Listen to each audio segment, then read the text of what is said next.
નમસ્તે, મારું નામ મોદી કરેશભાઈ છે. હું ગુજરાતના પાટણ જિલ્લાથી છું. હું કઝાકસ્તાનમાં વેસ્ટ કઝાક મહારાત ઓસ્પાનો યુનિવર્સિટીમાં સ્ટડી કરી રહ્યો છું. આ યુનિવર્સિટી એક ખૂબ જ વિશ્વસનીય યુનિવર્સિટી છે. અહીં ભારતીય સ્ટુડન્ટ પહેલેથી સ્ટડી કરી રહ્યા છે. અહીંના તમામ પ્રોફેસર એક્સપિરિયન્સ છે અને ખૂબ જ સપોર્ટિવ છે. હોસ્ટેલની વાત કરું તો અહીંયા હોસ્ટેલમાં વાઈફાઈ ફેસિલિટીઝ, ફર્નિચર્સ અને સિક્યુરિટી ખૂબ જ સારી છે. અહીં તમને ઇન્ડિયન ભોજન મળી રહેશે. અહીંના જે લોકલ્સ છે બહુ ખૂબ જ કોઓપરેટિવ છે, જેથી તમને કોઈ પણ પ્રોબ્લેમ થતી નથી.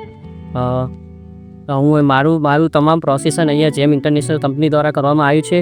આ વિઝાથી લઈને અહીંયા ફ્લાઇટ સુધીની અને યુનિવર્સિટીની તમામ મારી જવાબદારી જેમ ઇન્ટરનેશનલ કંપનીની છે. આમિર થ્રુ મારું અહીંયા એડમિશન કરવામાં આવ્યું છે. તમે MBBS માટે કરિયર વિચારી રહ્યા હોય તો આ યુનિવર્સિટી તમારા માટે ખૂબ જ સારું પરિણામ હોઈ શકે છે.